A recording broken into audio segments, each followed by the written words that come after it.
Welcome to Venkateshwara Degree College, Amalapuram, affiliated to Aditya Vinaya University. My name is K. Venkatesh, lecturer in economics. Today I will explain History Cluster 2, Popular Movements in Andhra Desha. ఈ popular మూమెంట్షిప్ ఆంధ్రదేశంలో మనకి చాలా important అయిన topic. మనకి ఆంధ్రాలో జరిగిన non population moment సందర్భంగా ఆంధ్ర ప్రాంతంలో జరిగినటువంటి చీరాల పేరాల ఉద్యమం, దీన్ని చీరాల పేరాల శాసనోల్లంఘన అని ఉంటూ ఉంటాము అన్నమాట.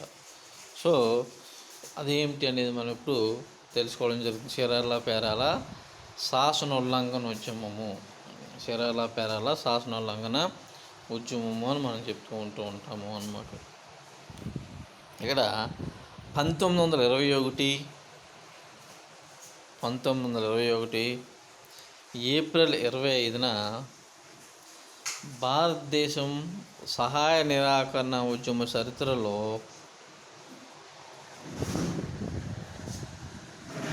చీరాల పేరాల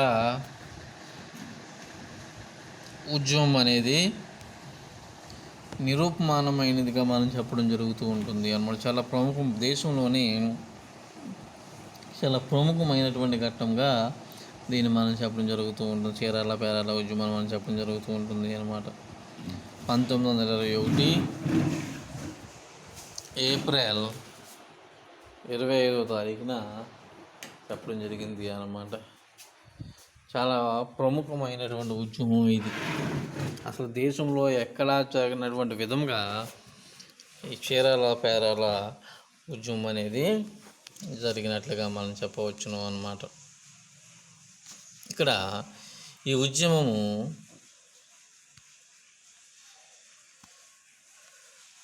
నాయకత్వం వహించినటువంటి నాయకుడిగా మనకి శ్రీ దుగ్గిరాల గోపాలకృష్ణయ్య గారు మనం చెప్పడం జరుగుతుంది. చాలా గొప్ప నాయకుడైన శ్రీ దుగ్గిరాల గోపాలకృష్ణయ్య గారు ఈ చీరాల పేరాల ఉద్యమంకు నాయకత్వం వహించడం జరిగింది అన్నమాట. ఈయన కేవలము ఈ ఉద్యమము బ్రిటిష్ గవర్నమెంట్కి ఎగ్నెస్ట్గా మాత్రమే కాకుండా దేశానికి స్వాతంత్రం రావాలి, స్వరాజ్యం ఏర్పాటు చేయాలనే ఉద్దేశంతో ఈ ఉద్యమం కొనసాగించడం జరిగింది. చాలా ప్రముఖమైనటువంటి ఉద్యమంగా మనం చెప్పవచ్చును అన్నమాట. శ్రీ దుగ్గిరాల గోపాలకృష్ణయ్య గారు ఈ ఉద్యమం కేవలం పన్నుల నిరాకరణ ఉద్యమమే కాక, అంటే బ్రిటిష్ వారికి మేము పన్నులు చెల్లించము అని చెప్పి పన్నుల నిరాకరణ ఉద్యమమే కాక, బ్రిటిష్ వారికి ప్రత్యామ్నాయంగా దేశీయ ప్రభుత్వము అనగా స్వరాజ్యము ఏర్పాటు చేయుట, దేశీయ ప్రభుత్వానికి స్వరాజ్యము ఏర్పాటు చేయుట, ఈ ఉద్దేశంతో ఈ ఉద్యమం అనేది రావడం జరిగింది అన్నమాట. చాలా ప్రముఖమైనటువంటి ఉద్యమం అని చెప్పుకున్నాం ఇది. అది ఏమిటి అనేది మనం చూసినట్లయితే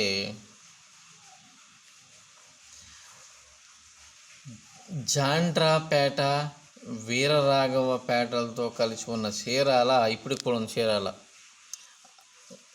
గుంటూరులో అనుకుంటా, గుంటూరు ప్రకాశం, జాండ్రాపేట, వీరరాఘవపేటలతో కలిసి ఉన్న చీరాల పేరాల గ్రామాలను మద్రాసు ప్రభుత్వము 1919లో ప్రత్యేక పురపాలక సంఘంగా ఏర్పాటు చేయటం జరిగింది అన్నమాట. అంటే ఇక్కడ ఏర్పాటు చేయటానికి ప్రధాన కారణం ఏమిటంటే, మున్సిపాలిటీ అయితే పన్నులు ఎక్కువ కట్టాలి, ట్యాక్స్లు ఎక్కువ కదా మరి, అందుకు అన్నమాట. జాండ్రపేట, వీరరాఘవపేటలతో కలిసి ఉన్న చీరాల పేరాల గ్రామాలను మద్రాసు ప్రభుత్వము 1919లో ఒక ప్రత్యేక పురపాలక సంఘంగా ఏర్పాటు చేయడం జరిగింది అన్నమాట. నాడు చీరాల పేరాల గ్రామాల జనాభా 15,000 15,000 మంది ఉండేవారు అనమాట. చీరాల పేరాల గ్రామ జనాభా 15,000 మంది ఉండేవారు అనమాట ఆ టైంలో. వీళ్ళలో అధిక సంఖ్యాకులు సన్నకారు రైతులు,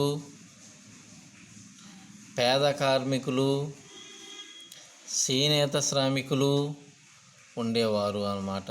అంటే 15,000 మంది జనాభాకి పురపాలక సంఘం చేసేది. దానికి కారణం ఏమిటంటే, పురపాలక సంఘం చేయడానికి కారణం ఏమిటి అంటే అత్యధిక పన్నులు వసూలు చేయొచ్చు అని చెప్పేసి అనమాట.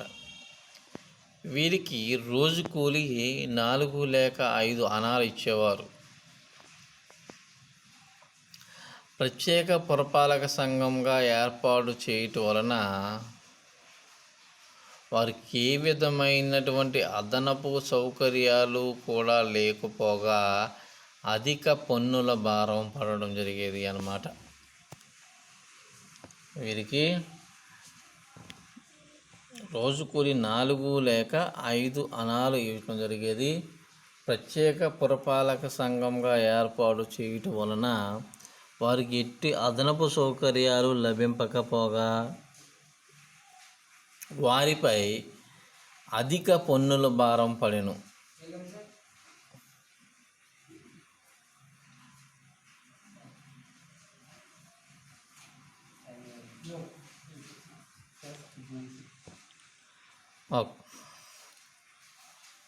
సో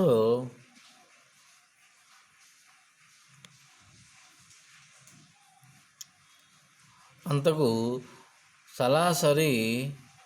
పూర్వం సరాసరి 4,000 పన్నులు చెల్లించేవారు ఇప్పుడు పురపాలక సంఘం ఏర్పాటు చేయటం వల్ల 40,000 చెల్లించవలసి వస్తూ ఉంటుంది అన్నమాట. అంటే ఎన్ని రెట్లు పెరిగిపోయిందో చూడండి.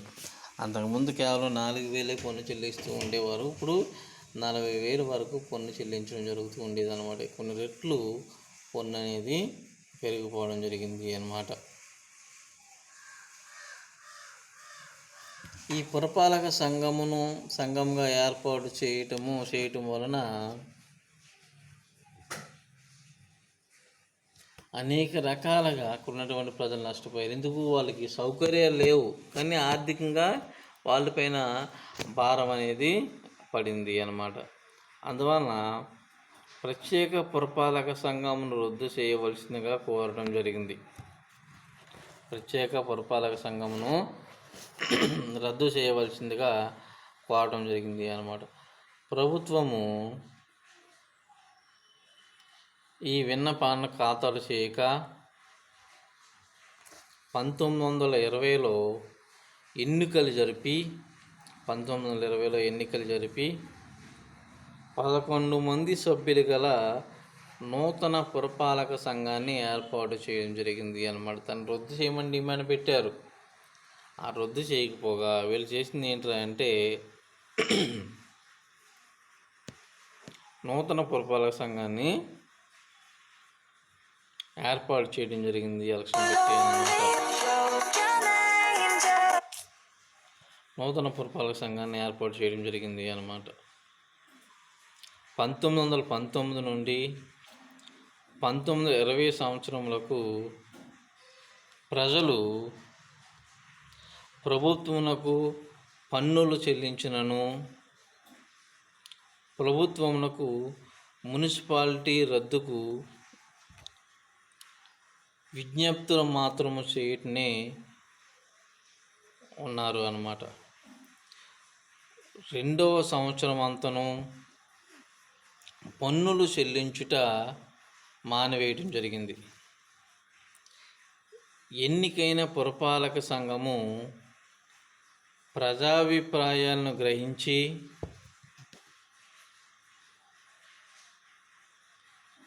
తమ సభ్యత్వమునకు రాజీనామా చేయటం జరిగింది అన్నమాట. అంతటా వీని స్థానమున ప్రభుత్వము వేతనమిచ్చి ఒక ఉద్యోగి ఈ పురపాలక సంఘ పాలనా నిర్వహణకు నియమించడం జరిగింది అన్నమాట. దీనితో నాడు జస్టిస్ పార్టీ ముఖ్య నాయకుడైనటువంటి రాజా రాయమణిం గారు మున్సిపల్ పాలనను కూడా నిర్వహించి ఉండేరు అన్నమాట. ఈయన తలుచుకొని ఈ మున్సిపాలిటీని రద్దు చేయవచ్చును. కానీ ఈ ఉద్యమకు కాంగ్రెస్ చేత బ్రాహ్మణుడకు దుగ్గిరాల గోపాలకృష్ణ చేత నిర్వహించడం వలన ఆయన ఉద్యమం పట్ల సానుభూతి వహించగా అణిచివేయదలచడం జరిగింది అన్నమాట. అంటే మనలో మనకి నాకు కుట్లాట అనేది అప్పటి నుంచే ఉండింది. ఇటు స్థితిలో దుగ్గిరాల గోపాలకృష్ణయ్య చీరాల పేరాల ప్రజలకు నాయకత్వం వహించి పన్నుల నిరాకరణ ఉద్యమం ప్రారంభించను అన్నమాట. ఇటీసులో దుగ్గిరాల గోపాలకృష్ణయ్య గారు చీరాల పేరాల ప్రజలను నాయకత్వం వహించి పన్నుల నిరాకరణ ఉద్యమం ప్రారంభించను అన్నమాట. ఈ ఉద్యమంలో ఆయన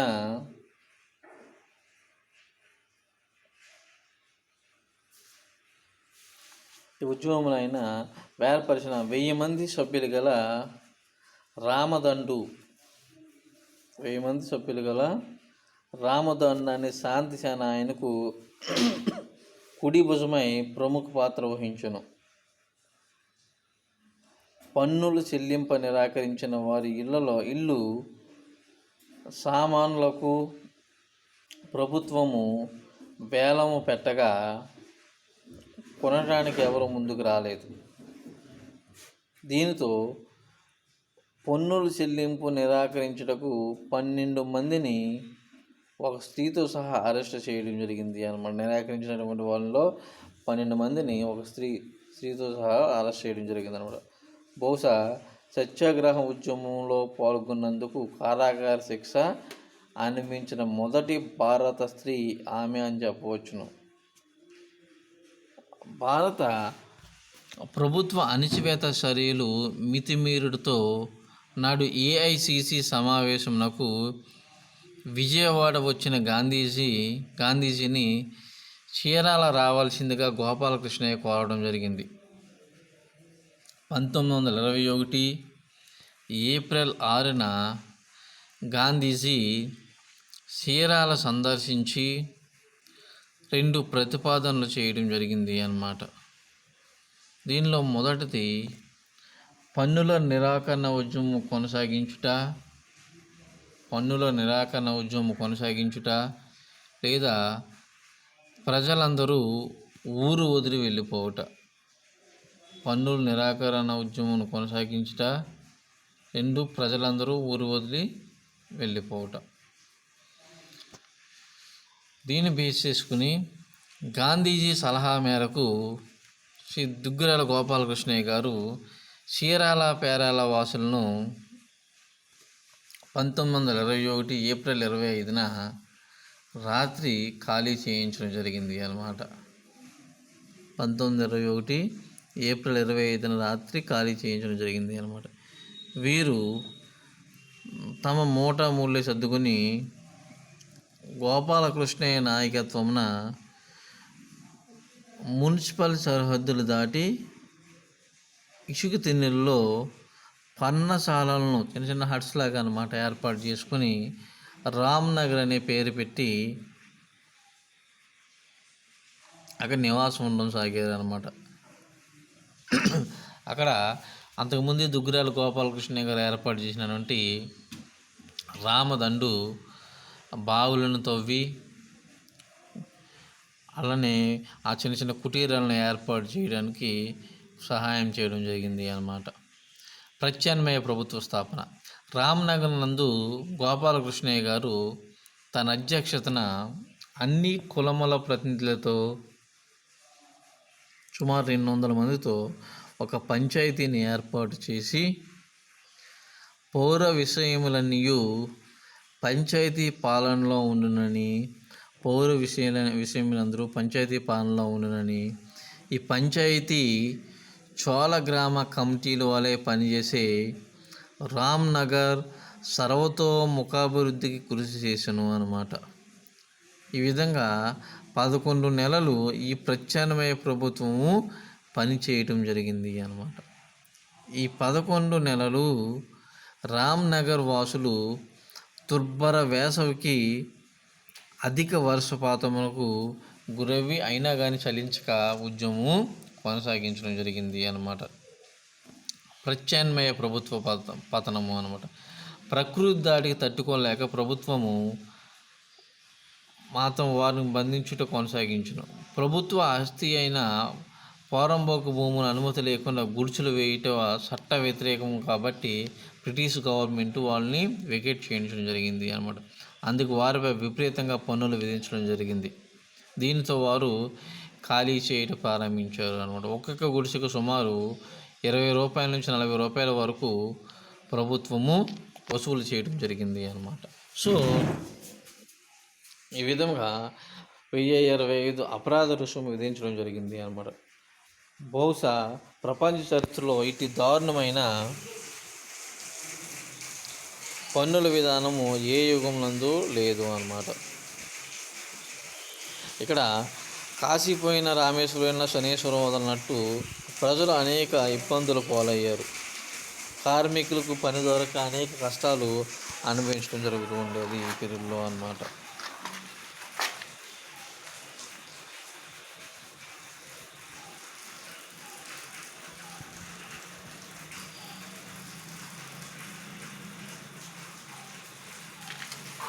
సో అనేక పని లేక ఇబ్బందులు పడటం, ప్రకృతి దాడి తట్టుకోలేక అనేక రకాలైన ఇబ్బందులు ఫేస్ చేయడం జరిగింది అన్నమాట. వీరు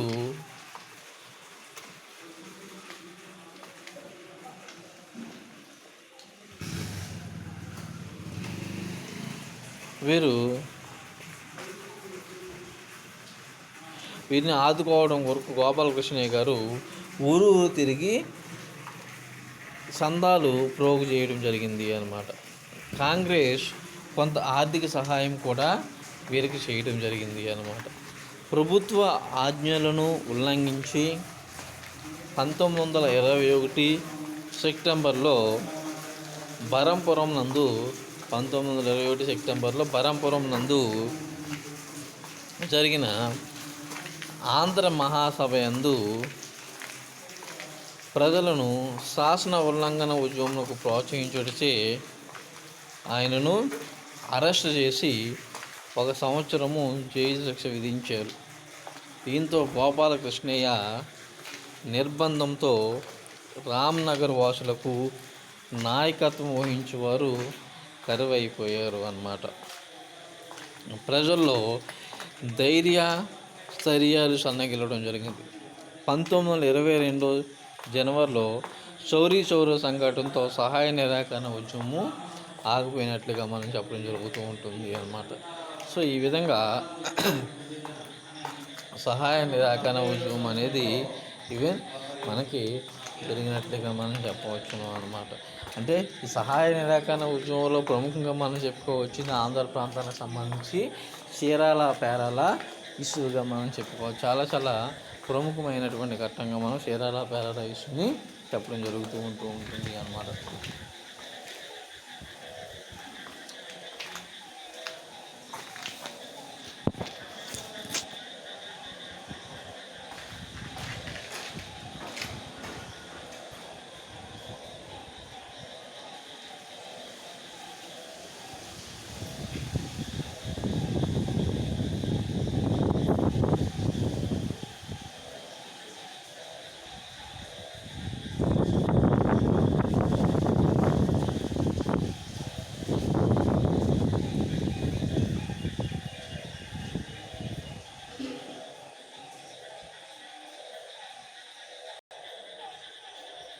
సో